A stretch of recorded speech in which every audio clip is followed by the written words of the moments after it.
Today's episode is brought to you by Taft Law and its Franchise Advance Program, a one-of-a-kind program developed by your host, Josh Brown, to help entrepreneurs assess, convert, and grow your business the right way through sound franchise structures. To learn more, go to taftlaw.com and type Franchise Advance Program in the search bar.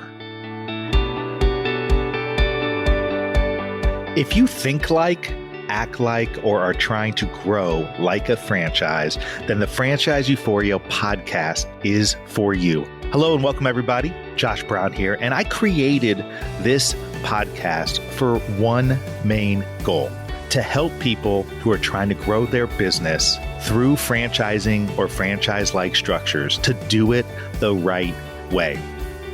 I've been practicing law now as a franchise lawyer for many, many years, and I've seen it done the right way and the wrong way. And this podcast is not filled with a bunch of legal mumbo jumbo. Rather, I talk with real people, people who have been there, have done it, are doing it right now.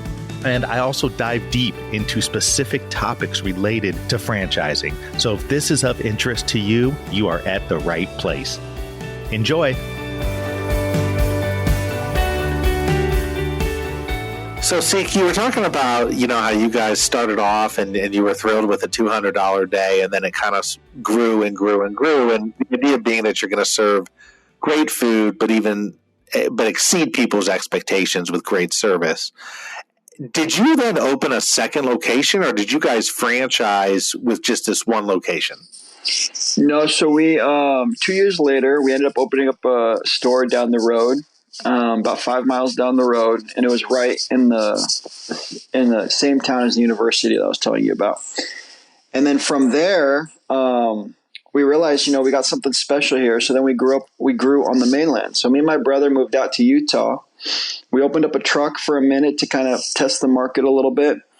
And then we realized right in the heart of Utah would be a good spot. And so we opened up one right there in Utah Valley, and then one about 20 minutes down the road in Saratoga Springs. Oh, wow. Okay. So you had about 4 going as a family. Yeah. So we had a little bit more than that. So from there, we ended up growing more on the North Shore. We opened up a location at Sharks Cove, and then one in Haleiwa.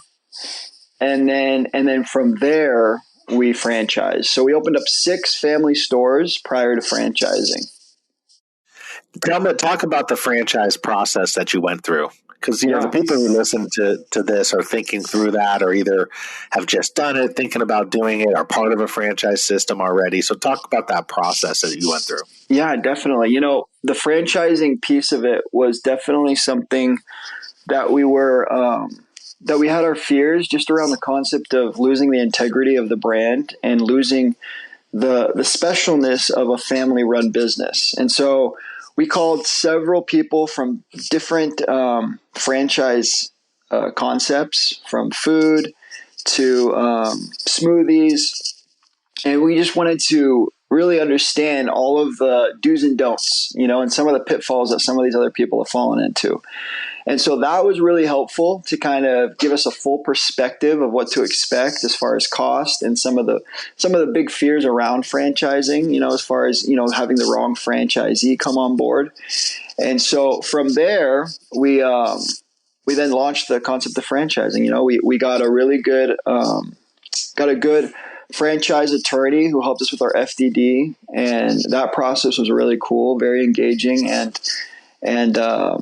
then from there, we then launched out to everyone like, hey, we're franchising now. And the reception was amazing. And now our biggest thing is just making sure that we understand the process and vetting the right people and bringing the right families on board that share our values, our principles, our standards, and are wanting to grow the way we want to grow, and we're with 7 brothers, and because it is very special and very, very family centered and Christ centered, our goal is to kind of center everything around families in Christ. We want to make sure the people that come on board have those same kind of beliefs and truths and kind of share our same mission, which is our mission is your happiness always. Just wanting to share that good word of love and aloha and happiness. And so, but yeah. So how many locations do you guys have right now? So we just opened our first franchise 2 months ago in Queen Creek, Arizona. We have a total of, currently we have a total of 11 sold, 2 more that should be open this year, and then a couple more in the pipeline. And so right now we're still aggressively selling and super excited to sell and super excited to bring more and more people on board. At the same time, we have a pretty aggressive schedule to open up stores and make sure that we uphold that integrity that we're, so desperately wanting to, stay intact as we grow. How are you attracting people? What do you do? Is it through social media? Is it through more traditional marketing? It's interesting. We've did a little bit of social media from the get-go. And then from there, we put out, some little signs in each of the stores. And that's where we've gotten all of our leads, is through signage in the stores and through a little bit of social media. But yeah, we haven't really done much of traditional marketing or brought any marketing group on to kind of help us spread the word. It's been very organic and very real. And what's so cool about that is you get a very organic and real lead that has really, it has amazing experience and amazing potential and share our same, who are honestly the people that we've spoken with are fans, number one, just massive fans of the brand. And so that's been really, really cool to kind of process and bring them on. Well, I love the website. It's at sevenbrothersburgers.com, but not to be deceived, right? You've got burgers, but you got some good seafood options. Yes. As well. Talk about this is it Paniola? Paniola? Is that how you pronounce it? Yeah, the Paniola burger. Yep. Yeah, I see that. And so Paniola, you've got a Paniola burger, but then you've got those fries. Paniola fries, which are grilled pineapple, bacon, caramelized onions, melted cheese, barbecue sauce, topped with homemade onion rings. I mean, it sounds absolutely horrible for you, but it sounds delicious. It's a heart attack for sure, but it's phenomenal. Yeah, I mean, the Paniola's burger is probably our most popular burger, and for good reason. We home make all of our onion rings, which it just baffles people because the process is absolutely tedious. But yeah, the onion rings are homemade. We have a grilled pineapple on there with bacon, barbecue sauce, and then our house sauce that we serve with almost every burger, and we serve with our fries. The fries, we have our own little special spin on the seasoning of it. It's got a little bit more of a pepper salt to it. And then we cut them in little half moon shaped shapes. They're not your traditional long cut steak fries. And that's what they look like on the website. Yeah. Kind of a funny story with that. We used to serve, long steak fries, and we had one of our buddies working for us back in the day, right when we first opened, and he had cut like 6 potato buckets wrong, and he cut them in these little half moon shaped, which they're like thick chips almost. And so we're like, well, dang, man, we can't waste these, so let's just fry them up. And so we fried them up, and they ended up just being absolutely amazing. And the customers were blown away. They're like, dude, this is mental. This is like the best fry ever. And so we kind of just ran with it, and it kind of stuck. Well, talk about the onion rings, too, without giving away any of your proprietary stuff. So what's the deal with you guys making these homemade batter and everything for those onion rings? Yeah, so the onion ring it's been a tricky one because it's such a battle whether or not we should just have it, done in bulk by a massive, food distribution company like Cisco. Like Cisco delivers frozen onion rings, I could easily do it. But yeah, I mean, we batter it in a special batter. We have a panko based batter that we then dry batter it, and then we just fry it up. We put a couple of things in the batter to kind of give it a little bit of zest and a little bit of zing in it. But yeah, the onion rings are why can't Cisco take that and do it? Why won't they just take your proprietary recipe and make it? So we actually have worked with them a little bit on trying to get there. We're not quite there yet as far as the price point that we'd like. But yeah, as of right now, it's still cheaper to do it in-house. And if we can eventually get to that point, we are trying to move to that conversation and kind of get that done. But they just haven't come up with the right price point for us as far as getting that done. And just to make sure people are aware, you guys do have some healthier options with a Polynesian salad and a coconut macadamia nut shrimp salad, which I think you said earlier on people love. So I like the menu. The reason I'm kind of going over it is like so often there's a million burger places out there, and so you got to kind of have a way to differentiate yourself. And of course, you can do that by service, you can do that by look and design, but you can also do that by your menu, right? And this has got some uniqueness to it. No, definitely. Like we've taken like an insane amount of obsession time to make sure the food is on point. My dad, like when we were kind of in the early surfing. What's that? In between surfing? Yeah, in between surfing, exactly. No, my dad in the early days, he had such an obsession over the food and making sure that it was fresh, that we didn't cut any corners, and that it came out the exact same every single time.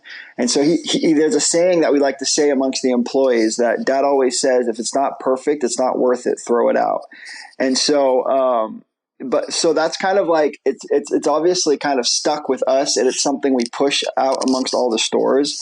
Is the food absolutely has to be on point, and it has to be Dad approved. It has to be stamped by Dad. And so, but yeah, I feel like the food it's been a blessing, to be honest. And a lot of times my dad will say a lot of the ingredients and a lot of the recipes came from God himself. And that's why it's so good. But yeah, it's kind of an interesting thing because none of us really have a food background. My dad's Samoan, and the Samoan culture, the men cook, right?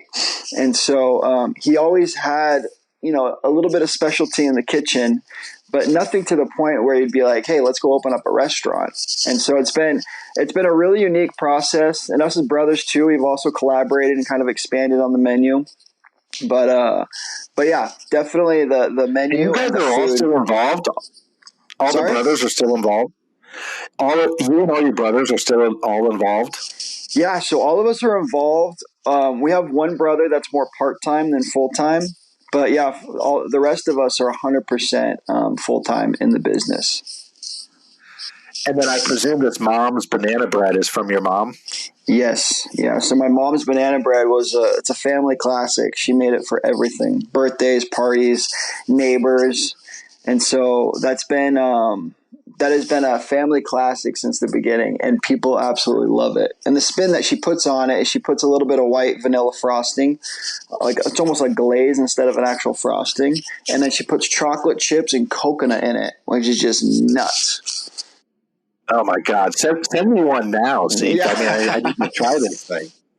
No, all joking aside, no, that's really cool. Like I said, I love, there's a million burger places out there, and I do love this. The menu is just so different and unique, and brings in that the flair from your family, which is awesome.